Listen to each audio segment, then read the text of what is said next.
Hello, everybody, and welcome back to the TripleJump podcast. It's a video game podcast. My name is Ben. My name is Peter. And my name is Ashton. How are you all doing today? How are you? Ashton? Sick. Yeah. I'm sick. Sick. As in cool. Cool rad. AF. Yeah. Amazingly But cool. also under the weather. Oh, Yeah. no. I think the cold that I think I managed to dodge like 2 weeks ago when I was like, oh, I've got a little tickle, then it's fine. It didn't come anyway. And now it's arrived and here. she's kicking my ass. Mm-hmm. I don't know what I've done to deserve this. But worked hard in theatre. I think that's what you've done to deserve that. Yeah. You know, just you're a machine. And sometimes machines break. Yes. So that's what's happened. I need oiling and then Yeah. I'll be fine. Oh, goodness. Little sniffly today. Yeah. Yes. So sorry about that. I have a tissue just in case I start sneezing. But also, if I start sneezing, I might have to leave the room because you know and I know that I sneeze a lot. Won't stop. And they're not like little sneezes at the moment. Little like achoo's. They're fully sneezes. So if I have to disappear at any point, it's just because I have to sneeze a lot. I'm also coughing. So enjoy that listening to the podcast. That's great. If you consume our podcast and Cultaholics podcast, then if you notice that Peter, myself, or any three of the hosts of the Cultaholic podcast this week are off next week, it's because of this one, probably. Yeah. So I'm hopeful that like no one's going to have caught it. Like my boyfriend's not caught it yet, and we've spent every day together for the last week. So I would assume we're probably fine. Fingers crossed. Yeah. Knock on wood. Yeah. You've been playing many games while you've been poorly? Not really. Just suffering. Just quietly. I kind of have been watching Big Brother, which is kind of embarrassing. It That is started embarrassing. again, and I was like sad and just put Big Brother on, which I have to say did not help me feel any better. Well, Yeah. this is not a Big Brother podcast. This is, of course, a video game podcast. Each and every week, we're sponsored by a very real video game adjacent sponsor. Helps us keep the single light bulb on in this room. Do you see Dead Island 2, the spider, anyway in the room? I think it's too cold now. They're all going to be gone Yeah, maybe. Sad. into the spidery hidey holes that they have. Spidey holes. Spidey holes. Well, until we meet again, Dead Island 2, the spider. I'm still going to look for him every week, As just, Virulin always. said. just in case. Yes, famously. Peter, I believe you have the ad read for this week's very real sponsor in front of you. I've got it right here. Hey, we Hey. we love video game movie adaptations. Yes. By which So I mean true. when movies get made into video games. So what I really mean is video game adaptations of movies. Oh, okay. I'm less excited about this. Yeah, but we do love them. Yes, We really love them. Yeah, because we're sponsored by them. So Yes. we contractually love them. And hey, did you know that very current and recent movie, Kill Bill 2, Wow. not even just the first one, Kill Bill Volume 2, Volume 2, is being turned into a video game, and we're really excited. But of course, as we all know, on social media nowadays, you can't say kill. You have to say unalive or deaded Yeah. or something like that. So they were like, look, for SEO purposes, we can't call it Kill Bill 2. They were like, what should we switch it out with? Unalive? And like, no, it doesn't sound, unalive Bill, it doesn't work. Why don't we just use a word that generally alludes to the sort of the nature of the film rather than specifically murder. So coming this week, Violent Bill 2. I see. Violent Bill 2. You get it? Hang on, no, I'm not there yet. Violent It rhymes. Bill 2. Oh, okay. Yes, I'm with you. Yeah.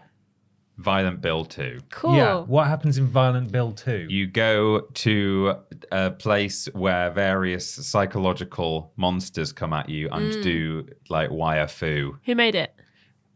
Quentin Tarantino. Interesting. And And also Bloober Team. Bloober Team. Yeah. Right. It's the dream So weird. Bloober, combination. we had a Bloober Team sponsor last week as well. They're very busy, aren't they? Doing all Hey, they're sorts. so busy. Yeah. Making Also, AC units. not and- many other major things are coming out at the moment. At the so, moment, no. it has That's to be true. Violent Bill. It's not real. Oh, man. that's crazy. Silent Hill 2 is... Violent Bill 2. Yeah. I was right there with you. Thanks. I was right there with you. I felt it. yeah. I was not. No. I was on a completely different page. It's okay. Different book, actually. You got there eventually. Well, with a little bit of help. With the help from your colleagues. Yeah. No, we're not sponsored by Violent Bill 2. We are, of course, sponsored by our lovely patrons over at patreon.com/Team TripleJump. If you go there and support us, loads of stuff. Ask questions on the podcast, early worst and weirdest games, episodes of Rules Boss and Main Menu. Coming very soon, some additional temporary tiers relating to a very exciting live show that will happen. It's gonna. We'll tell you soon, I promise. As well as all sorts of other stuff. So go check it out, patreon.com/Team Triple Jump. TripleJU.mp is where you can find links to everything that we do. TripleJumpShop.com if you want to buy some lovely merchandise. We're all sporting some I've got today. some merch on today. Yeah. I almost put a different jumper on, and I thought every single time we do the podcast, I am not wearing merch. So Got to rep the brand. I'm always wearing this in the winter or that in the summer. yeah. I'm always wearing this. Full stop. Yes. Every day. And there's a couple of things happening this week. Ain't there? Isn't there? Yes, there are. Huge news. The Tat Appeal is open. Address not currently on screen because that adds editing for Ciaran to do, but address available on screen elsewhere. Yes. There's a website. Yeah. There is. TripleJumpMup/tat. There we go. That's where you I can didn't go. know there was a website. It's true. There is. There You is can a go there. website. Only as of while you've been off, Yeah, we've yeah, activated yeah. the website. Yeah. so- Yeah, I forgot we had a website That's last year, okay. but we did. Yeah. Cool. I went to go turn on the stream alert, where you can type in the command, and it said, go to this website. And I was like, oh yeah, we had a website. But it says 2023 Yeah. on it. It said 2023 on it. Now it says 2024 on it. The Tat Appeal Amazing. is officially open. If you'd like to send us some tat, then you can go there and do so. Ideally, we're after like worst and weirdest games. But, it's our big end of year video. And if you want to get involved, that's how you'll do it. It closes on the 18th of November, and we will continue to pester you until then. Thank you very much. We've already got our first tat in Really? yesterday. Yeah. Wow. 2 packages have arrived. That's crazy. Very, very exciting. So thank you very much. And we look forward to receiving your tat if you're going to get stuck in. There's something else going out on the channel this week. That's right. We've got Worst Games Ever available early for patrons, of course. It's due on The Grudge. It's spooky because it's October. Yes. Ooh. Is it spooky, though? No. No, it's quite funny, actually. It's really funny. It's one of and the wonky. funniest horror games I've ever experienced. Yeah. It's on the Wii, and it doesn't play very well, which So is good. surprising. You would have thought it would, but never mind. Maybe was that Wii Motion Plus? I'm sure it works great with Wii Motion Oh, Plus. yeah, that makes all the difference. Well, no, because it wasn't using maybe it would be better with that because it doesn't use the infrared sensor, does it? It only uses the interior gyro. To Science work. fact spoilers. Yeah. They don't even use the Wiimote properly. Anyway, watch it. It'll be good. You'll enjoy it. You'll have a great time. And that is what's coming out, as well as the usual stuff. Thank you very much, everyone, and all the live streams and so on and so forth. It's time for question 1. It's from Cameron Keyword, who says, Hi BAP, a recent survey showed that 53% of players prefer single-player games. I find myself in this category. While I don't mind some multiplayer madness with friends, despite having the tism, all of my top 10 games, that's what it says, all of my it is. top good, I 10 like it. games of all time are single-player. What about you? Kind regards, Cameron J. Keyword. Thank you, Cameron. Thank you, Cameron. I've got some context here. In fact, it might be better to sort of go through this as we converse rather than just dump all of this information. But yeah, this was according to Media Research. Media, that's how they spell it. Media with an I. They did a survey. It was then reported on gamesindustry.biz, and we've got a write-up from Kotaku, but I think maybe we'll hit some of the points as and when we go at it. But to answer the question, I certainly prefer playing single-player games. I don't think apart from at work or for work, I don't really play multiplayer games at all, full stop. I'd much rather just relax at home. I don't necessarily have the time to put into a multiplayer game because quite often you need to hit that grind. You need to do all the XP and stuff. I'd rather just, have a couple of hours doing a story of a campaign that I'm playing. So I'm certainly in this group. And 53%, we talk a lot when we, and we'll kind of get onto it in question 2 as well. We talk a lot about how, why don't games companies make this kind of game that we want to see? And we don't want to see live service games. We say all of these things. And I think we hope that we're in the majority, but it seems that at best we are fractionally, non-significantly in the majority in that regard. But even then, these polls are only based on however many people responded, so it might not even be that it's more than 50%. How are you guys with multiplayer versus single player? I don't think that I could name one multiplayer game that I would like actively return to. I think like co-op games are different. Yeah. I like a co-op game with up to 3 of my pals. But like I just never play online with anyone, really. There's like the odd game that maybe I will play with friends, but even then, like it's people I know. I don't actively go out of my way to play online with strangers in any way. So yeah, I mean, all of mine are like single player or co-op or couch co-op kind of games. I'm very much the same. I like a co-op game. Multiplayer games I might dip my toes into if a group of my friends want to play something all together. Usually there's 5 of us, which is really awkward. So there aren't many games that we can actually play.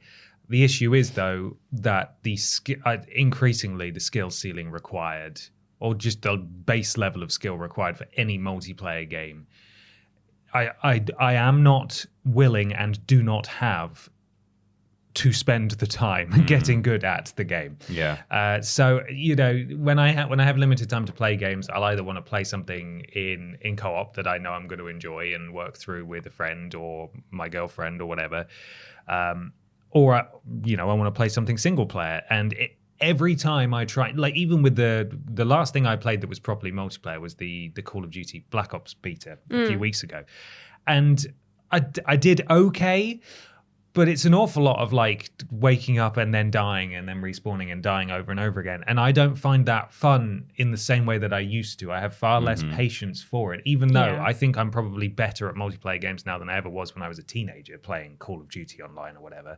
But yeah, it's you come home after a day of doing whatever, and more often than not, in my experience, when I end up playing a multiplayer game, I go to bed cross and stressed and unhappy, and it's just I'm not about that. That's not what I need. Well, you talk about coming home and just generally sort of being too busy to necessarily want to invest in multiplayer, which I said the same thing. Well, according to the survey, younger players are more likely to be able to get friends together regularly to play various live service games, while people 25 and older had busier lives that interfered with multiplayer gaming. And it generally seems like a lot of the trend is based on your age, because although on average it was 53% of people preferring single-player games, 74% of gamers over the age of 55, I don't know how many of those there are, but they do exist. They told media that they preferred single-player games over co-op or online. So 3/4 of over 55s prefer it. Certainly seems to skew the older you get. Yeah. We've spoken before as well about how it's going to be fascinating to see what the new generation of gamers looks like in 10 to 15 years, who have pretty much solely grown up on free-to-play live service stuff. Well, what is the industry going to look like then? It says only 30% of players under the age of 19 prefer playing solo. But interestingly, it's kind of counterintuitive, but then it kind of makes sense when you think about it. 58% of mobile gamers prefer single-player titles. And you kind of think, oh, mobile and, multiplayer and the online world and live service, that's surely, they would like multiplayer. But I think it's just the idea of, as it says in the article, it seems a lot of people just want to chill and play Balatro on their phone. The poker roguelike. Oh, yeah. While waiting for the bus or listening to a podcast. It also says, interestingly, that typically younger gamers like to take vacations from games like Fortnite and Apex Legends. And this statistic suggests that publishers and devs should try to release new single-player games towards the end of live service seasons when players are more likely to be looking for a break. So seems there's a big the biggest disparity is in the age of the gamer, I think. Yeah. So I don't think it's entirely surprising though, because I think this kind of idea expands way beyond just gaming in terms of like the attention span of the younger generation now is much shorter due to the way that content has been tailored and changed. And I was talking about this last night actually with someone about, like those videos where it'll be like, am I the asshole? And then it's like someone doing Minecraft parkour. Oh, yeah. And you just kind of, or playing GTA or like chopping up some soap or something. Like it's entirely just like most stimulation the most quickly, and then it's done, and then you move on to the next thing. And I think whereas our generation have like the penchant for longer form content in both like media and gaming as well, I think that we are seeing a shift in the way that kids in particular play games, in the sense that it's a short, quick thing that happens. You get your serotonin boost, or you don't get your serotonin boost. You move on to the next thing, and you get your serotonin boost when you get a Fortnite victory royale. I think that maybe that is where we're seeing a lot of this change happen. And at the end of the day, when we were younger, the games were being made for us because we're the ones more likely to get someone to buy it for us / buy them ourselves and have more time to play them. But now the target audience are these kids who are coming up into gaming and suddenly getting their own part-time jobs so they can pay for V-Bucks, or they are getting their parents to buy them a new console so that they can play Fortnite on it. So I think that like we're not really the target demographic at this point, which I think we'll talk about a little bit in question 2 as well. But yeah, I think there's definitely a shift in the generational divide between people who are playing single player games and multiplayer games. Yeah, and I think that's why, as I was saying at the start of the question, I think in some ways we might feel like, but surely we are among the majority. With like, people don't want live service games. I know this, I hear it. It's because you're in your echo chamber of other people who are over the age of 55 indeed, like us. Yeah, and so statistically, most of the people around you and in your demographic, if you're a person like us, probably do want to play more single player than live service. But sort of globally across the entire audience, the video game audience, we're not necessarily in the majority. At best, it's about 50-50 split, seemingly. So it's sort of it's the echo chamber effect, really. I think. Absolutely. Yeah. Well, should we move on to something? What's this here? When I was having my fever dreams in the midst Right. of my fever, I thought I came up with something, and I think we should do it. It's called What We Playin. Okay.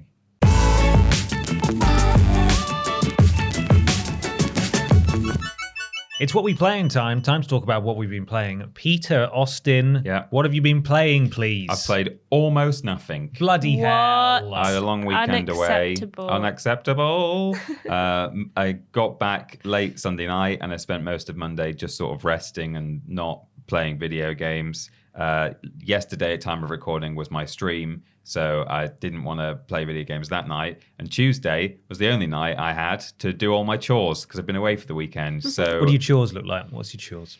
All sorts. Do you have a chore chart? Hoover the house? No, we don't have a chore chart. Do you get 50p's for finishing? We almost have a chore chart. We basically just say what is everything that needs doing that we've been putting off. We tend to do all of our house tidying and do you have a cleaning big wheel on the weekend. And spin a big wheel. I'd like to. That'd be far more fun. That would be fun. But All I we think do you'd is spend all your time just spinning just the wheel. spinning the wheel. And not Yeah. actually doing Chore the number chores. 1, spin the wheel. Right. That would be But it. if it lands on spin the wheel, you You're just keep stuck spinning there that forever. wheel. There's a segment on the wheel that just says spin again. Is it just is that most of the wheel though? Yeah. So it's unlikely that you have to do chores and you do just spin the wheel. That's actually what I've been playing, is spinning Knew the it. wheel. I knew it. I've been gambling with my chores. No, all we do is write a list and then say, right, do you want to do that one? I'm like, yeah, Yeah. I'll do this one. Yeah, okay. So, I mean, I guess I can technically say that after streaming last night, I did play a little bit more Dark Alliance just because I was quite enjoying it. And so technically that's me playing outside of what I've played, which is Dark Alliance on stream. But that's all I've done. I've not played any games. I've been away. I've been busy. And I wonder whether you've been well enough to play games, or if you've played games in order to literally make you right yeah. now as you say that. Because you Thanks can for either pointing it out, Ben. I was just trying to. Yeah, they never would have seen it on the camera. No, I know they wouldn't, but hey, the people listening didn't know she was dabbing her nose, and now Peter they was do. talking, so I figured maybe they might, They might be looking at him. directly at the Yeah. money shot. It's rude not to look someone in the eye when they're talking to you on exactly. video. Yeah. So, I mean, sometimes when I'm sick, I don't want to play games, and sometimes it's all I want to do. Have you been playing games? I've played some Star Wars Outlaws this week. I played a little bit on Friday because I took Friday off because I was exhausted. And I have played a little bit more yesterday. However, I feel like I have been on Tatooine for so long. That's just your temperature, isn't it? My temperature-wise, emotionally, and just in the game, I'm on Tatooine. I've kind of done the main story quest now. I managed to get the huts to be like top reputation, which is Still good. friends with everyone? No. Oh. I now have a bad reputation with the Pikes, which is No. and they're the only ones that I have to get the reward for like being their besties. I've got everyone else's like clan rewards now, so I can start winding the huts up as much as I like now. But yeah, I've been playing some more of that. I'm still really enjoying it, and I think it's a really good fun, and I like the story and how it's playing out so far, and I like the characters, and I just think it's pretty neat. And I've encountered a few bugs, especially on Tatooine, that I like bumped into a few kind of like things that either weren't working, or like I was confused about like, how do I do this puzzle? But the reason I can't do it is because either the lift isn't working, like it just will never come down to meet you, even though you've turned the power on, all that kind of thing. Right. So, and I've encountered an issue where there's like one fort on Tatooine that's like an Empire fort, and you don't have to, but if you want to get all the treasures to get the stuff, you basically have to use a fan to like fling yourself back against the wall in through a little hole. However, you can't like turn around when you're on the wall, so you can't actually see it's behind you. So I only knew it was there because Ben had done it and had to Google where they were. And then my thing bugged out, and there wasn't even the right chest there. It was a little container rather than a chest. So now I don't actually know where the last one is, because online it just says, yeah, it's through that little hole. And I'm like, well, it's not. They've moved it. They've taken it away from me. So I don't actually know where it is. So if you know, please tell me. I need help. I can't find it. But yeah, I'm enjoying that game. I still think it's good fun. And it's kind of very good, like, head empty, buzz around Tatooine to try and do a bunch of these, like, missions for the huts has been quite nice. And I just really love Jawas. So whenever they're like, they kind of, I keep thinking like they're like the original minions. Like the way they speak. They are, one of them the other day, I swear, said banana, and I was like, that is a minion. That is a minion in disguise. They're pretty chaotic guys as well. Yeah, they like are. The minions. And you kind of get one to like help you with your ship, and then like I was like, I love Jawas, man. They're so cute. I believe C-3PO describes them as disgusting creatures, Yeah. which seems a bit racially charged, to be Yeah, honest. yeah. But What I do love they look them. like? Do we know what they look like out of the hoods? I don't think it's ever been canonized, as in no one's ever killed a Jawa and made it a Catholic saint. I believe it's Right, what canonized means. So Yeah, but no one's ever pulled their hood down. It's and seen a minion. disrespectful. And they're I think wearing- they described They're as little... probably minions. Wearing Yeah, they're either dungarees minions. under I think they'd said that they're meant to be little like ratty rodent things, like those hairless rats, like naked mole rat. Oh. I think they look a bit like that, but I can't remember if it's ever officially been. So kind of like a minion. They're 'Cause they basically kinda the look same like as a this. minion, yeah, because they're naked mole rats too. Yeah. But that's all I've played this week. I played lots of solitaire on my phone when I've been feeling a bit sad. But other than that, all good. Nice. I have mainly been, in fact, I've exclusively been playing things with other people. Whoa. I know. Remember what you just said a minute ago, where you said I only want to play on my own. Whoa, not online though. Can't believe it. Not online. Wouldn't catch me doing stuff on the internet. So yes, I had Ciaran and James over on Friday just gone because we were shooting some content. But before we could shoot the content, we had to get drunk. Like that was We had to. It a was requirement. That was mandatory. actually part of it. of what we What, shot. all three of you? Yeah. Well, you can't just let James get drunk on his No, own. I guess not. We definitely could have done, but Yeah. it's way more enjoyable if we drink as well. So we played Is some. all the camera completely out of focus? No, actually, it looks pretty spot on. Cool. Ciaran was in charge of that, and he did a great job. We played some Mario Kart 8, which Love. I keep forgetting that I have. And then when people come over, I'm like, let's play a Wales Interactive game because that's like my go-to. And then I thought, you know what? And they go, no, I don't Maybe want no, to. I've played them all like 10 times, Ben. Please stop making Yeah, us that's play so true. bloody Wales Interactive game. That's a bit hurtful, but yeah. You do every but time. no, but we it come is true. around I always You're suggest like, it. I've installed a few, and we're like, okay. They are installed though. I never have to install I know. them fresh. Well, yeah. unless that's not true. someone They're pulls always one out of there. the bag, and be like, "Oh, can we play this really old one that we've not played in ages?" Yeah, absolutely. I've got it downloaded. Don't even worry about it. So I thought maybe I'll play some Mario Kart, and I had a great time playing Mario Kart 8. And I always I forget that I have it, and B, I forget how much fun it is. So we played some Mario Kart 8 and a little bit of Golf with Your Friends, which was also just complete chaos. And then It's the first game we all played It together. is. I was about it to is, say yeah. that. Yeah, when you first started. Yeah. We I played across the weekend some It Takes Two. Started playing through that again. What a wonderful and inventive and clever game that is. Yeah. And I'm having Nothing bad happens. nothing bad happens to it at Nothing all. traumatic happens. Not even a jot. No. And I'm certainly not about to meet an elephant for the first time. So that will go swimmingly. It will be and lovely. It'll be Yeah. a really nice time to meet this Are you elephant. playing it with Bay? With Bay. Yes, Bay and I are playing it. Have you guys played it before? Yes, Yeah. independently of one another, but not together. Cool.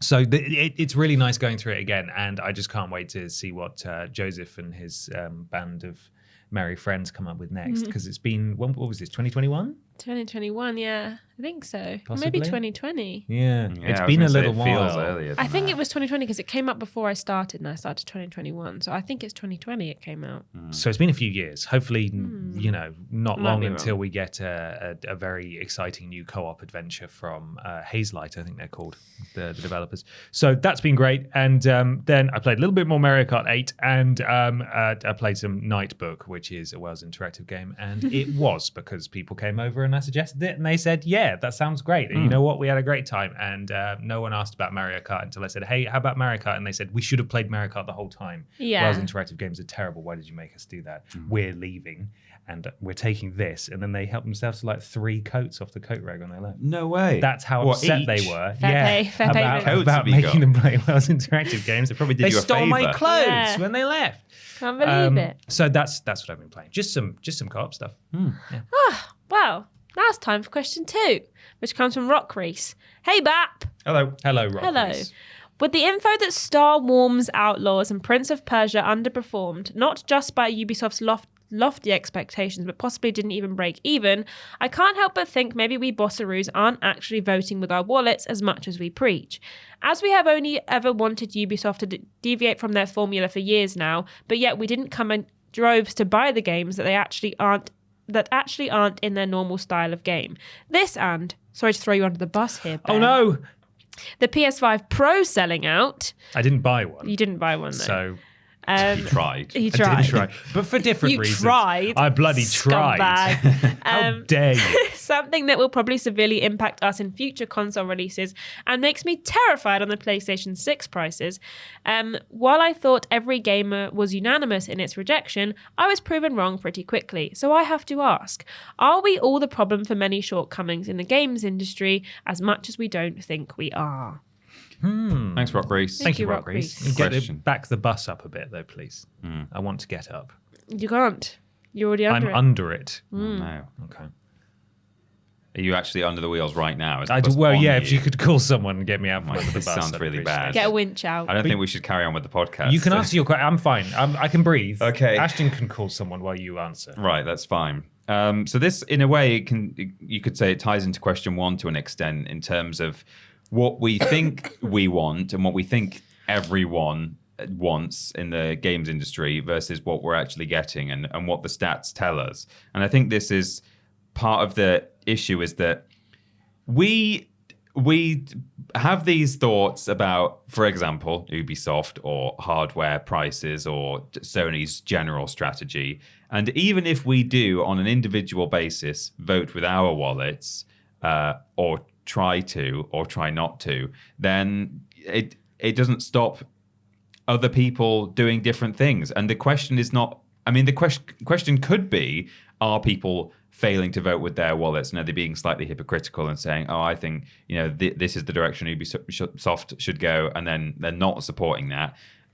Or is it that there are actually just that many people out there who really like their Ubi worlds and who really don't care how much Sony want to charge for their hardware? So it's difficult to answer the question, Rock Reese, as to whether we whatever that we really means, are voting with our wallets properly. I feel like I can largely stand by decisions I've made financially. I think maybe I've perhaps, we're all guilty of the occasional sin, I suppose, where we say, I don't really support this overall strategy, but that one specific product does very much appeal to me. But in a way, then you're still voting for something that personally you like. But, even if we do all collectively do our best, if there are that many other people doing other things, then, overall, that's still kind of democracy. It's just that those people perhaps don't agree with what you want to do. And then the one other factor as well is that it's not even down to the number of people as much as how much those people are spending. So it doesn't necessarily apply to the Ubisoft and the PlayStation example, but particularly if you think about question one, single player versus live service, you might have just as many individual people saying, I prefer single player games. But if the live service people are spending far more on the product over time, then it's not always about the number of heads, it's about the number of dollars being changed hands. So you can vote for your wallet all you like, but if there's one person equivalent to you who's spending 10 times as much as you're not spending on a certain product, it kind of outdoes everything that you're doing. Not that you shouldn't do it, but I think that's how these things can be offset. Yeah, I think there's like a few schools of thought that almost kind of contradict each other a little bit, in that games are really expensive to make, so the threshold for whether a game does really well is really high, and thus game prices have gone up. However, people can't afford necessarily to buy every game that comes out. So when there are so many games releasing all the time, people just will pick one, or wait for the sales, or wait for like Christmas or a birthday and ask someone else to get it for them. However, then you have things like the PlayStation 5 Pro selling out, which will, like, admittedly, this stocks for consoles are slightly lower than the amount of games that are made. So we see a difference in like, it sells out doesn't necessarily mean that like so many people have bought it as have bought games. It's just a higher threshold. But I do think that, like, again, this is something that isn't necessarily just affecting gaming. I think we've seen, this is a bit niche, but recently a lot of theatres and shows in the West End have basically been like begging people to not wait till Christmas to buy tickets, and have been like, if you want to see a show, you should get the tickets and come now, because if you wait till Christmas, then it might not survive that long, because people aren't coming to see it now, and we can't afford to wait until Christmas. We need to sell tickets now. And I think that we are in a cozy lives. We are seeing a lot of people holding on to money in a lot of different ways, which is why games are not necessarily selling as well. And I think that, like, as much as obviously we can say vote with your wallet, it's not always something that everyone can do. And we understand that. When we say like vote with your wallet, normally we're saying don't buy something more than buy something. And I think a lot of it is just pricing of games now. I think obviously if we're making games that are so expensive to make, that cost millions and millions and millions of dollars to create, obviously they're not going to put the prices down. However, I know that I can't afford to spend 70 quid on every single game that comes out that I want to play. I think obviously we're very lucky that we do get a few codes sent our way, which is obviously really beneficial to us, because I know that there's lots of games that we probably would have loved to cover / we would have loved to play. However, we can't afford, either as an individual or necessarily as a company, to just be like spending 70 to 80 quid on games a few times a week for when games come out. So I think that like that's part of it. I don't think that it's like we're doing a bad job at telling companies what we like. I just think that it's hard to be as proactive with voicing and showing companies what you want to do when things are so expensive. And also, I just wish that they would make more games for less money that are smaller and come out more often, as we've said before, because then you can recoup costs and it wouldn't take as long to make them. And as you say that, you're absolutely right. My first point was going to be about the definition of voting with your wallet and what that necessarily means. But just because we want smaller games to come out more often doesn't mean that we're going to go out and buy every single smaller game that does come out. You know, it's definitely more voting with your wallet, for me at least, is definitely more a case of not buying things I morally disagree with, etc., rather than just going out and buying every single thing that does the thing that I like to show my support for it, because that's just, you can't, it's not affordable. Now I am out from under the bus. Excellent. And so I'm okay. The jaws of life they've released me from under the bus. Yeah. But I would like to clarify that, obviously. But I would like to get back under. I'm going to leave the jaws of life there, because I may slither back under. Obviously, the PS5 Pro is ridiculously expensive and was widely criticized for that, and rightly so. There was always going to be a market for this. It's what we've been saying about Sony's weird decisions recently, where it's like they're making lots of stuff that has an appeal, but it's just not mainstream at all. The only reason I was interested in getting the 30th anniversary was because it was the 30th anniversary. If they released the base PS4 with all the collectible stuff with it, then I'd be way more interested in that. PS5. PS5, sorry, yeah. And I do know that they did the slightly cheaper one as well, but it didn't come with all the treats and toys and so on. That was literally the only thing I was interested in. I'm still not interested in getting a PS5, and I think the price is silly for most people. It's also worth bearing in mind that a lot of those PS5 Pros are on eBay now. Yeah. And it could well be that Sony have their heads, screwed on a little tighter than we give them credit for, and have produced them in the quantities that they think they can reasonably expect to actually sell through. So just because they've sold out does not mean that they're going to be shifting millions of these things. And scalpers will literally buy up anything that Sony puts up for pre-order these days. So that may not necessarily reflect the success of the PS5 Pro at this point, even though as a headline it's sold out. Obviously, it's like, what the hell? Who's buying these things? Yeah. They may have only had a few thousand to actually sell. We don't know yet. Well, in terms of the PS6 prices, whether, the PS5 Pro selling out in air quotes is going to affect PS6 prices and have them go through the roof. I think if Sony have ever learned any lesson in their history, I think probably one of the worst things that happened to them was the price of the PS3. I think infamously, it was one of their sort of less good decisions. I know they've had a couple of other dark moments, such as the hack, and every company's got a few skeletons in its closet. But I think quite infamously, the PS3 price was a pretty bad move on their part. So hopefully, if they've got a memory more than 3 generations, console generations that is, then they might at least keep that in mind and not decide, hey, people love our stuff, why don't we make the PS6 1.5 times as expensive as Microsoft's counterpart? Yeah.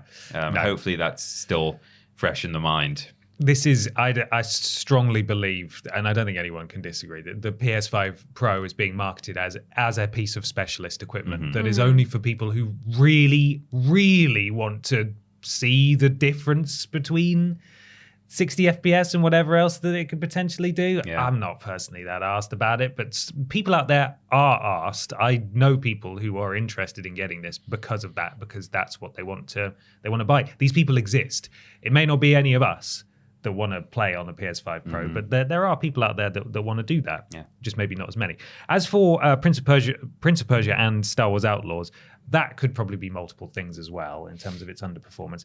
As far as I'm aware, you two are the only people that I know who have said anything positive about this game.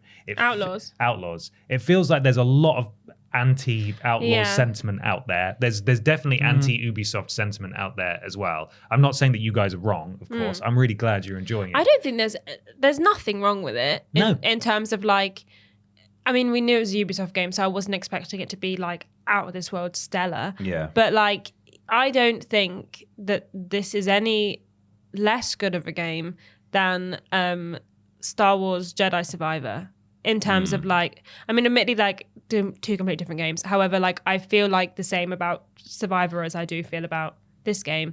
And I mean, you probably, you had horrible issues with Survivor. Yeah, I did. Yeah, I don't know. I think the weird thing about Prince of Persia is that I don't feel like it was particularly marketed very well. And I think that maybe shot it in the foot a little bit. And I also think that it didn't stand out as a game that was super unique. Like it was a side scroller that we've kind of seen before, and it was, a step away from what they've done before, but it wasn't something that is a genre that everybody is into. And also, as much as it had the like label of Prince of Persia, I don't necessarily feel like that's a strong enough label to have seen it through to what they, I guess, imagined it could have done. Maybe. Go ahead. Well, just with regards to Outlaws, I don't doubt that I don't doubt what you say, but in my experience, it's almost that I've not seen a lot of negative talk about it because I've not seen a lot of talk about it full stop. Yeah. Well, that's more what my experience is that like me and Ashton have played it, and then almost everyone else who I've asked, oh, have you played it or are you going to play it? Their answer is normally, even if it's someone who, might be a bit of a Star Wars fan, they sort of go, oh yeah, I mean, maybe eventually. I'm not in a hurry. Like even Andrew, who's quite into his Star Wars, Andrew from Cultaholic, he was streaming a few weeks ago, and I'd just been streaming Outlaws, and I raided him, and I think I said to him in his chat, oh, are you going to play it? And I think he just sort of said, oh, perhaps at some point. And I've got friends as well who I know are into gaming and into Star Wars and probably played Survivor, who are saying, maybe at some point. I think it's hard as well with games coming out around this time of year, because you have that toss-up of, like I was saying about Christmas, you have that toss-up of like, well, do I get it? Or do I wait for, maybe I can ask someone for it for Christmas, or I can be like, hey, give me a tenner and I'll put it towards this. Like, I feel like we're at a point of the year where people make the decision to either buy themselves something as a little special treat, or wait until the end of the year when Christmas rolls around to make it a bit. Well, yeah, again, it's the price of games nowadays. You have to make a decision about which ones you're going to get. Yeah. Well, all of that is sort of precisely what I was about to say. Like, there's all sorts of reasons why Prince of Persia and Outlaws could be underperforming.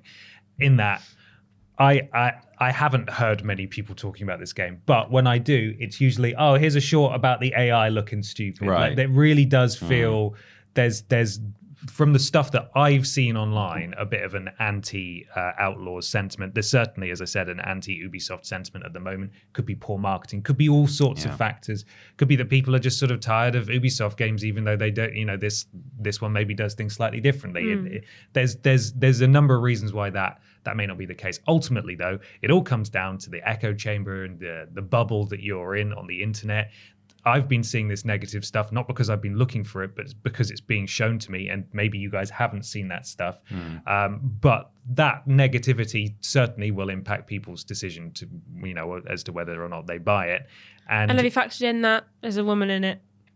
Well, I mean, we do have to consider that there is a woman in work, it go too. broke, after all. That was my next point, is there is a woman in it too, Yeah. which of course is, The main issue is that there's a woman in it. That's dreadful. Yeah, but so actually, Rock Race, people are voting with their wallets. They're quite rightly saying, I'm not playing this terrible game because it's got a woman in it. So you've just proven yourself wrong. people there. genuinely are doing that though, which is we're taking the mic. really but, fun. Yeah. However, the larger point is, I think ultimately it does come down to the echo chamber that you're in, and everything that you may see may tell you, like, the PS5 Pro is the worst thing on the planet. What are they thinking? This is ridiculous. And obviously, we largely agree. But there are people outside of that echo chamber and bubble who will, as you said earlier, think not that. And they will buy this stuff, and they'll be seeing different messages about how exciting it is and all the specs, and look how much better it can run your games. And you have £800 to spend, don't you? Here you go buy this. So it's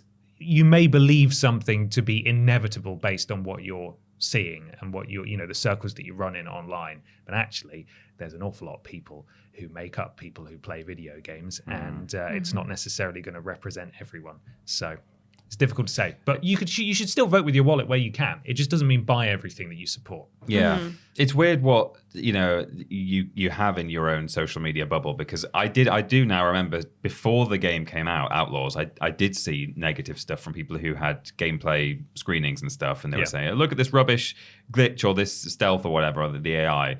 But then it's only after the game is released that I'm not seeing it, and it's weird that you would think that algorithmically I get Star Wars stuff on my feed all the time, but maybe it's as nuanced as, oh, this person is a Star Wars fan, they're only going to want to see positive Star Wars things, or is it just here's all the Star Wars content? So even down within your own echo chamber, there's probably sort of a lot more nuance to it.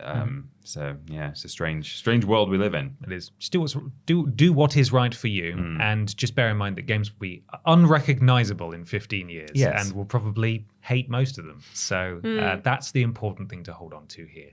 Thank you. Should we move on to something a little? Oh, it smells a bit in here, doesn't it? It's a bit stinky peculiar. It is a bit stinky peculiar. It's stinky peculiar weird news.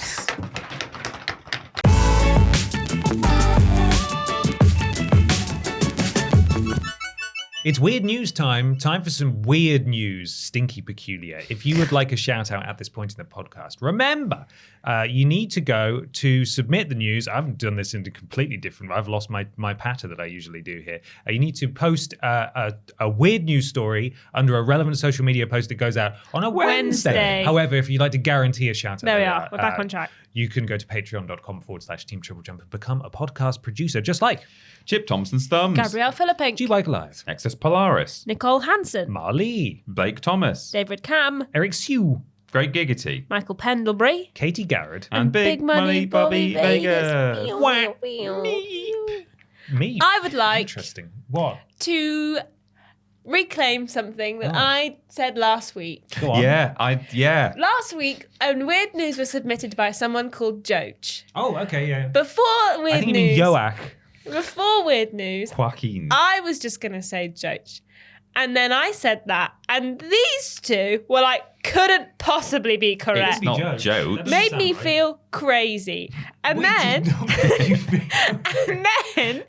turns out I was right. You were. Big up Joach in the comments, who said it's like Coach with a J, and that's what I was saying. So now I feel vindicated, and I sent a screenshot, and I said, and you laughed at me. So thank you, Joach. Did we laugh? I don't think we did at all. We were just trying to work out what it was. I went on YouTube and looked for people called Joach saying their name, and the only ones I could find were videos of this kid who it said, my name is Joach. Name. One of those, which you never trust. Yeah. But I found a kid it said he was called Joach in the video title, and then he said, hey guys, it's Joachim. I was like, oh, for God's sake, that doesn't help. Is it Joach? Joach, if you're watching, and I hope you are because you're a wonderful producer, now you've got a fancy new way to say your last name if you want to get really fancy with it. Put on a special hat. I'm Joach. I'm just saying, I felt very vindicated when I saw that comment. I was happy for you. Yeah, I'm happy for you too. Thank It's you. not like we're enemies, but we're actually all thrilled. We all learned something today. Should we crack on, Peter? Yeah, all right. I've got some weird news here that was sent. Wait, what? No? Huh? Oh, this isn't weird at all. Did I This is just news. Did I send this to the wrong person? Did you send a weird news story? Or maybe I didn't press enter. I typed it in. I send it to myself on Messenger normally, but it's not there. So I've either not pressed enter on my PC. Hi, Grandma. No, it's fine. Or I've sent it to Grandma. Just a URL and then the person's name and Twitter handle underneath. But maybe Ashton, you want to go first while I pull up the news story. Mine was submitted by Lloyd Williams on Facebook. Top fan. No relation. By James Troughton, that's the gamer. Until Dawn Remake glitch turns Sam into a walking corpse. Oh, good. Oh. The Until Dawn Remake is a disaster. Launching to mixed reviews on Steam, fans slammed... Disaster's a bit... I've heard loads of people say, this has gone terribly. And then I looked at it this morning and it's just like 65, 70%. Launching to mixed reviews on Steam, fans slammed the new version for looking way worse than the original, with clips going viral of stretched teeth and scenes. This sounds so much better though. Than Yeah, I can't wait. And scenes that look radically different without the blue filter. The remake also suffers from poor frame rate and broken AMD FSR. Oh man, I hate it when that breaks. What's that? It's actually just pronounced amph. I was going to say that's Amanda Fusser, and Peter went to school with it. As well as brand new bugs that weren't present in the original version. One of which makes Sam look like a walking zombified corpse, even if she is still alive. As pointed out by Reddit user Krylos, if you reload the game after getting Sam impaled, you will have another chance to save her, but she'll still look dead. Oh. There we are. Oh, that's horrible. A glitch in the Oh, Until Dawn no. remake where if you get the character killed and reload the game, she'll still have the VFX. There are a bunch of game-breaking bugs too. One look at social media and you'll see a growingly frustrated community trying to play through the new update, running into brick walls that halt their process. Players reported events not triggering, clipping through walls, rooms that simply don't load in, key icons not appearing, cutscenes refusing to work, and a totem that just doesn't work. That's if you avoid the freezing, stuttering, and crashes, with plenty more players having reported running into.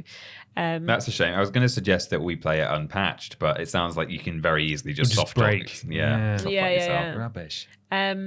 So one of the tweets is, my game breaking bug halfway through Until Dawn, an event that doesn't trigger, can clip through walls and rooms that don't load in. It's just the abyss. So yeah, if you kill off Sam and reload, she's still dead. Uh-oh. It's like she's got her Halloween makeup on. How very fun. Thank you, Ashton. No problem. I've got a story here from Johnny Mac. I was so thrown off when you said that. Like, I didn't know how to respond. Sorry. At Johnny Mac 13 on Twitter. Probably top fan if he was on Facebook, but he's not. It's according to timeextension.com. I'm just going to agree to some terms. Here's a naughty piece of Nintendo history you won't find in its new museum. Oh. This is the first time I've put a nudity warning on a Nintendo tweet, says the subheading. And this is written by Damien McFerrin. Nintendo has recently opened a museum in Japan, which covers the company's 135-year history with a predictable focus on events that have happened since it entered the world of video games. As we're sure you're all aware, Nintendo has dabbled in many different business spheres, including toys, hotels, and even taxis. But it began life as a card manufacturer, making Hanafuda cards. Don't know who Hanafuda is. While the museum references this part of the firm's past, it doesn't include a product which, to modern eyes, might seem unbefitting to Nintendo's family-friendly image: nude playing cards. Full stop. I imagine most Nintendo fans won't know that they made nude or erotic pin-up playing cards, particularly in the 60s and 70s, says Mario Museum. I wonder if Nintendo has a special section behind a curtain. This is also the first time I've put a nudity warning on a Nintendo tweet. Would you like to see the censored You bet I would. nudie cards? Wow, boobs out and all. Boobs out, but covered up by retro Mario's Very face. tasteful. Very Yeah. tasteful. Sorry, well, that's the thing about pin-up Hey, art. it was the usually is 60s. Yeah. Women were just objects. Incredibly racy for 60s We hadn't evolved standards. into having brains yet. So No, just it's boobs. understandable. We've since confirmed that Nintendo Museum doesn't have these cards, says the article. Boo, cowards. Produced during the 60s. Show the titty cards. Produced during the 60s and 70s when women didn't have brains. No, it doesn't say that. Nintendo released multiple decks featuring naked ladies, featuring a fairly common novelty of the world of playing cards during these decades, it should be noted. Uh-huh. Yeah. Yeah. And that's about it. Oh, okay. So, breaking news, those aren't in a museum. Damn it. I think we should put some Fuming. in there. Sneak them in. Yeah. Just put them on display. I have some weird news. It's from Blake Ferry at swarthy_mofo on Twitter. Whoa. This is an article from Eurogamer written by Tom Phillips. PlayStation suddenly pulls Hotline Miami 2 from Aussie PS5 owners after realizing the country's ratings board denied the game's release a decade ago. Whoops. Well, no one else noticed. Yeah. For a decade. Clearly the board are doing good work. Yeah. PlayStation has removed Hotline Miami 2 from sale in Australia and refunded PS5 owners who bought the game a decade on from the infamous kerfuffle over its release down under. Back in January 2015, designer Jonathan Söderström memorably told Aussie fans to simply pirate Hotline Miami 2 after its release was blocked by the notoriously strict Australian classification board due to its inclusion of a skippable scene that showed simulated sexual violence. Yeah. But all of that seemed to have been smoothed over last October when Hotline Miami 1 and 2 got a native release on PS5 in the country. Indeed, Hotline Miami 2 was later added to the PlayStation Plus Extra catalogue as well. 12 months on from its PS5 arrival, however, Australian owners of the game on PS5 are suddenly receiving refunds as someone, seemingly at the ACB, has once again stepped in to enforce the board's original ruling. PS5 owners of the game... Australia are crazy, man. PS5 owners of the game report receiving the following statement. We've become aware that the product Hotline Miami 2 wrong number has not received a proper rating from the Australian Classification Board and have therefore taken steps to refund customers who have purchased the game. We have issued a refund. Then it says pause to cry. Ben's really sad that this We is have happening. issued a refund of the really total purchase emotional. price for the product back to your original payment method. This may take 30 to 60 days to appear on your bank statement. It's a lot of days. We apologise for any inconvenience caused. Skimming off the interest as it sits in a bank account somewhere for 60 days. It's all a big scam. It is. They're going to make a penny. Update, 4:30 p.m. UK. Eurogamer has received the following visual statement from Hotline Miami 2 publisher Devolver Digital in response to today's news. And it just says, good times never last. It's a still from the game. Pirate it. Yes. Yeah. So there we are. Weird. Weird. Very weird. Australia is so strange when it comes to the games that they allow and don't allow in. it's Not the Like, country of you would all expect. countries, Yeah, exactly. Like, the one that drops the C word in casual Germany, conversation. you can kind of see it. But Australia just seems so chill. But whoever is in charge of the game board is just like the angriest, most wholesome person you've ever met in your life. Who's like, I have a feeling sexist. they're probably not that wholesome. I don't know. I think they're probably just angry. Yeah, maybe. Yeah. Mainly that. I'm yeah. sure Australian viewers will let us know down below. It's time, everyone. Down under. Down under. Yes, for the big discussion.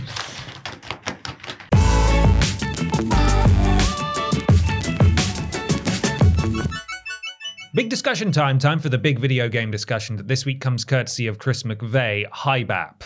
Hello. Yeah, that was new. Can you do that every time? Just now, try something please? new. Yeah. Try it again next time. I Yeah, quite I'm enjoyed gonna it. try it next time. A few announcements this week concerning the future of Halo.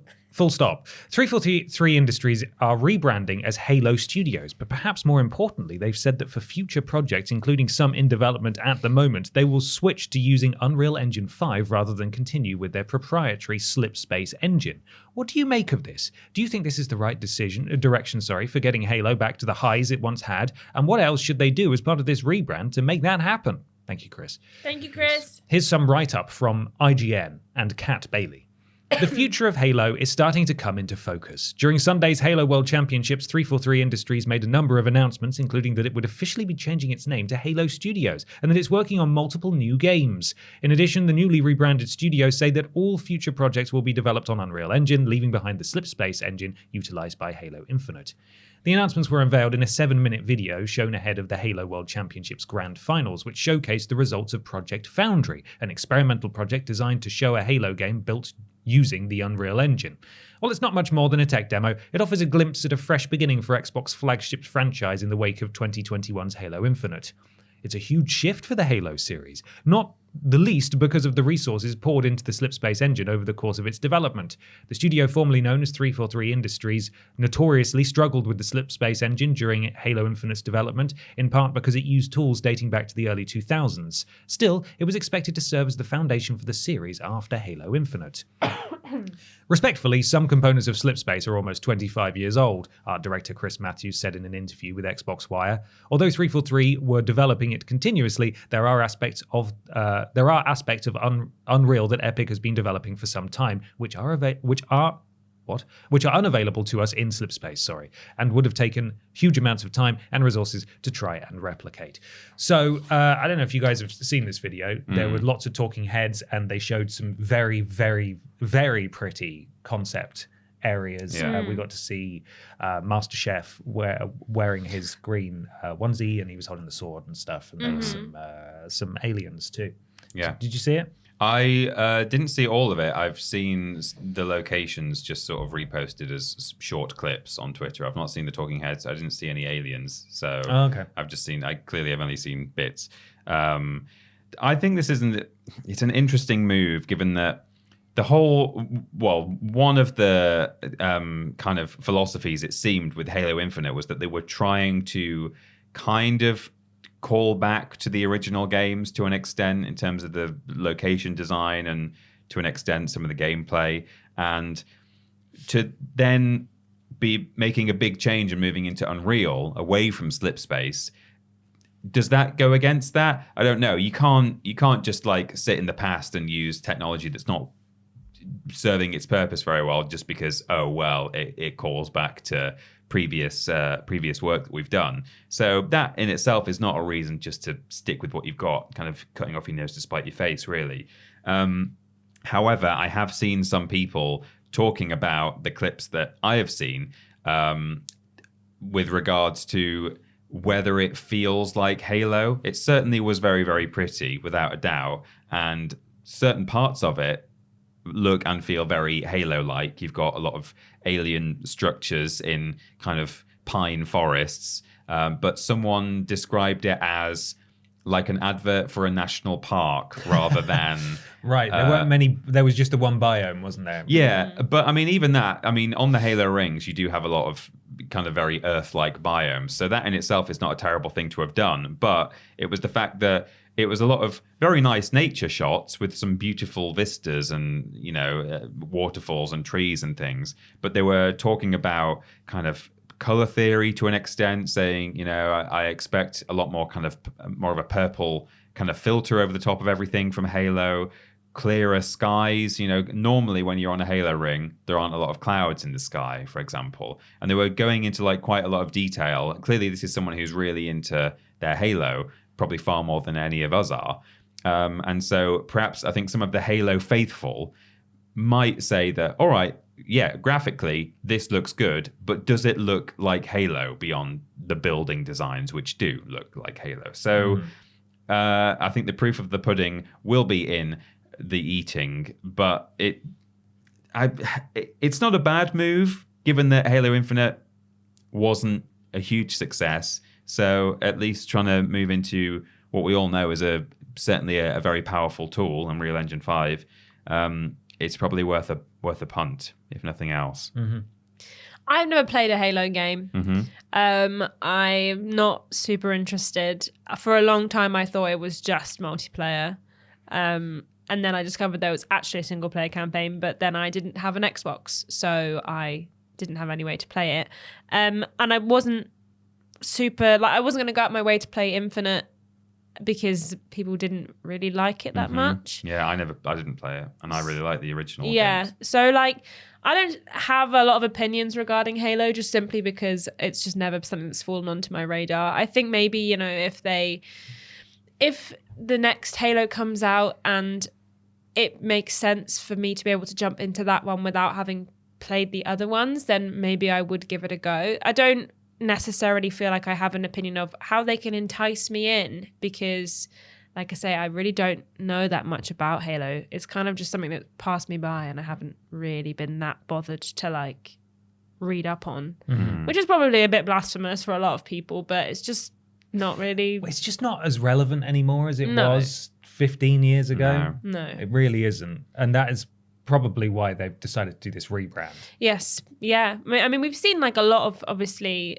these big iconic franchises reboot or rebrand and, you know, shift themselves away from where they were originally to kind of meet more modern audiences. So maybe this is a really good thing, and maybe we'll see the next Halo comes out and meets an entire new generation of people who will fall in love with it the way that the original game did with those fans, which will be great. I don't necessarily feel like a shift in engine is that particularly like important in doing that, but I think we'll obviously have to see how it plays as well. I mean, they were saying the engine had like 25-year-old like mechanics in it which just weren't working as well for like modern things. But I think it's a completely reasonable way to shift away from it, and a completely reasonable reason. So yeah, maybe we'll see it come out and a lot of people will really like it, and it'll look gorgeous, and it might not have those same motifs that people are used to, but maybe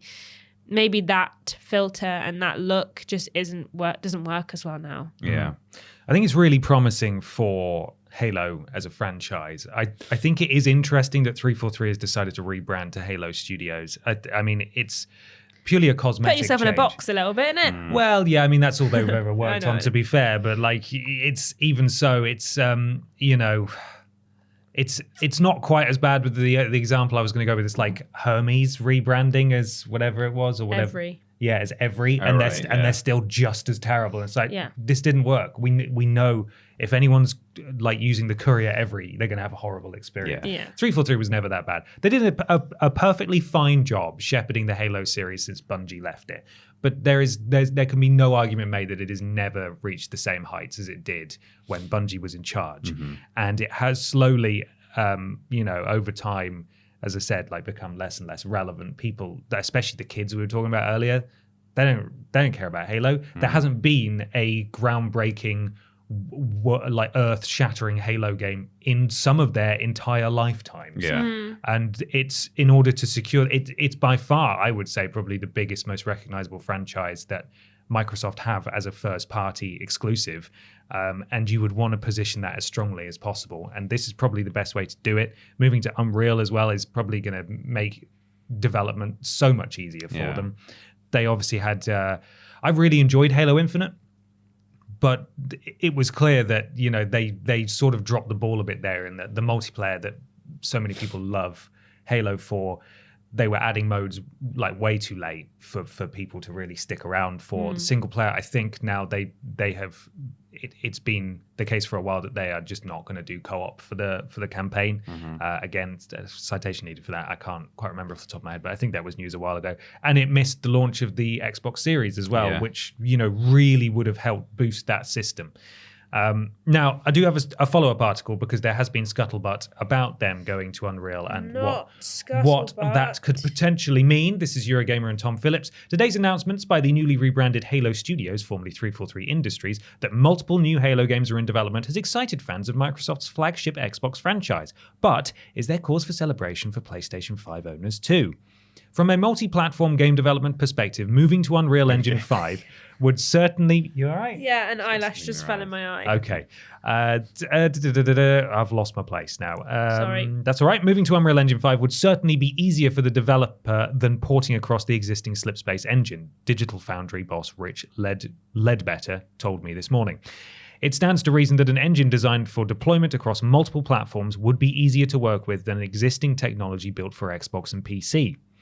Xbox has yet to release games from any of its biggest franchise, Halo, Forza, Gears of War, on PlayStation or Switch hardware, but multiple reports have suggested Microsoft is at least seriously considering the option for future installments of its biggest brands, and the direction of this trend seems clear. So this could be another thing. Lots of places reporting on this at the moment as well, that moving to Unreal would probably make things a lot easier to port if they decide to do that. There's been rumors for a long time that the Master Chief Collection could potentially come over. And we know for a fact that while there is obviously an Xbox faithful who have stayed with that console, a lot of people who played Halo back in the day are probably playing on PlayStation now. Yeah. And may not be on Xbox anymore. So the opportunity to replay this stuff, if they bring that over, is obviously attractive. And also to people like me, I have now gone back and played those games on Xbox. But people like me who didn't have access to them when they first came out would be very interested in trying them. Do you remember as well, I can't remember if it was just a rumor or a leak or if it's actually been confirmed, but there was talk that Halo Combat Evolved is once again being remade or remastered. Really? So they've already done the Master Chief Collection, which is when it was, it was redone. I don't know if that was for its anniversary or if they just sort of did it on a whim. But we've already had a modernized version of that. But there was definitely some kind of further scuttlebutt going around pretty recently about Halo 1 getting another version. To me... Taking the Naughty Dog approach. Yes, indeed. Just constantly remaking the ones that did well. To me, I don't know how typical I am of the Halo fan base, in that I really loved the first 3, and actually Halo Reach as well was really good. And then I dropped off. I played Halo 4 and thought, this is not for me. This is not #not my Halo. Didn't even bother with 5. And Infinite, I was almost tempted by, because there was that kind of aesthetic callback to the original trilogy. But then again, I was put off by it. Sort of had a bit of an open world, didn't it? It was like less linear. I found myself just beelining from objective to objective because I wasn't interested in mucking about in the open world. I mean, there were moments in the first 3 games where there were some open segments of levels and you could do things in a different order, but it was largely a pretty linear first-person shooter, and so still, it wasn't enough to call me back. Infinite, I'm talking about now. So if I'm typical of the kind of fan that once loved Halo and no longer does, then to me, it feels like it wouldn't be that difficult to kind of make the kind of Halo that people want again, which would be more linear. You know, I think they're halfway there with what they did with Infinite, in that I think it looked very appetizing for the people who were really into the way that the original games looked. So they've kind of already ticked that box, and now they may be potentially undoing that by switching to Unreal Engine. It was only a tech demo, and they can delve much further into their art direction and so on when they're actually making another big game. So just because this wasn't purple enough or didn't have the kind of weather that you would expect from a Halo ring, as was cited by that person I saw online, doesn't necessarily mean that that's what the new games are going to look like. But it is worth taking things like that into account if you've got those really diehard Halo fans saying this matters and this is what they need to focus on going forward. No idea when we're going to see the next game from them. You know, they've been supporting Infinite for a while. You have to imagine if they've got multiple games in the works, some will be further ahead than others. But I just find it so interesting that Halo being the juggernaut that it was, and certainly still from a branding perspective, Halo's very well known. Master Chief is an iconic character. People know the name Halo. And there's just like not a huge presence of content at the moment. They had the TV show, which is very divisive. Infinite has, been sort of hemorrhaging players since it released late. And again, was a bit divisive. I loved it, but it's fine. Put a grappling hook in things and I'll have a great time regardless. Well, that's a very wide goal that you're setting. Every game's got a grappling hook in it. Well, I just love games, don't I? I've just got a lot of love to give. That's why I love games. Love that. But it's just, we could potentially be waiting 2 or 3 more years before we even get confirmation of a new Halo game. And by that point, still, how do you keep interest in the Halo brand alive when you've been releasing games that haven't set the world on fire for over a decade, and then you're still waiting even longer and longer between franchise entries? Like, could what they make possibly live up to what it needs to be? And as you say, this isn't just one of their quite big first party series. It's effectively the Xbox mascot. You could argue that there are some sort of secondary, you could say Gears of War, Marcus Phoenix, or Ori. I don't think so. I think the car from Forza. Yeah, I mean, the car, I agree. I mean, it's got Master Chief is there. Yeah, he is. He is far and above their number one, yeah. and they will have to fall back on other characters in the meantime. So if that's your mascot, and you're having huge gaps in between games, and when those games are coming out, they're not being received very well. It's a pretty poor situation. They've got so many studios now. Yeah. To plug the gap, we spoke about this with Skyrim and Bethesda and their stuff as well. Take like Fallout, for example. I think we had a conversation about. You've got so many studios under your umbrella now. Why not just get someone, like multiple studios, making Halo adjacent things? Keep the brand interesting and relevant and alive. Regardless, this is all speculation. Do what Sony are doing with Horizon. Well, except we keep getting bloody Horizon Get games. Everyone to make one of those. If you make too many Horizon games, people will get tired of it. At the moment, there's the opposite issue with Halo. Yeah. We're purely speculating at this point. However, the news that they are this is only good news for fans and for Xbox owners as well. Hopefully, we get some concrete announcement down the line about what they're actually working on. Maybe as soon as the Game Awards, possibly Summer Game Fest. You know, we're still a little way from the Gears of War game they announced earlier this year. Yeah. So we'll see what happens. But you know, this news is good news, and hopefully we'll work out what they're doing very soon. And if it's true that they are doing a Halo 1 remake or remaster, that's something. That is them doing a smaller project to plug the gap, even if it is them just making a third version of that one game that's already this could be the thing that lights the interest again. If you get that on multiple platforms and it's like a really good remake of a beloved game and get it in front of as many people as possible. Do a Capcom. Yeah, might be more Put likely some remakes out to fill the gaps. Halo 7 coming soon. You excited? You loved the Halo 1 remake you played on your PlayStation. You're going to have to get a Series X to play this one though. So it could work, but we'll see. That is all from us today. Thank you very much for listening and watching, everyone. There's a few places around the internet you can find us. Peter's going to tell you a couple of them. You can find us on youtube.com/Team TripleJump. Loads of videos on there. And we're streaming occasionally on YouTube, but mainly on twitch.tv/Team TripleJump. And if you've got Amazon Prime, there's all sorts of things involved in that bundle. But one of them is a Twitch sub at no extra cost. You can redeem that against us and get all the benefits of being a subscriber. Twitter, Facebook, Instagram, and TikTok, on all of which we are at Team TripleJump. And if you'd like to join our Patreon, it's patreon.com/Team TripleJump. TripleJ.mp, that's triplejU.mp is our website. There you can find links to everything that we do, and why not leave a 5-star review on your platform of choice? It helps. Something to do with Al Gore's rhythms. Peter, would you like to tell us about the sponsor again, please? Yeah. Oh, look out. Kill Bill 2, the game is coming, but we don't say kill on the internet. Violent Bill 2. Coming soon. Lovely. Would Halo be considered a Chugi franchise? I think probably, yeah. I think if they'd maybe done a good Infinite, maybe it wouldn't be. But yeah, I think it is Chugi. It's a Chugi franchise to love. It's pretty devastating and damning, isn't it? Thank you so much, everyone. We'll see you next time. Bye. Bye.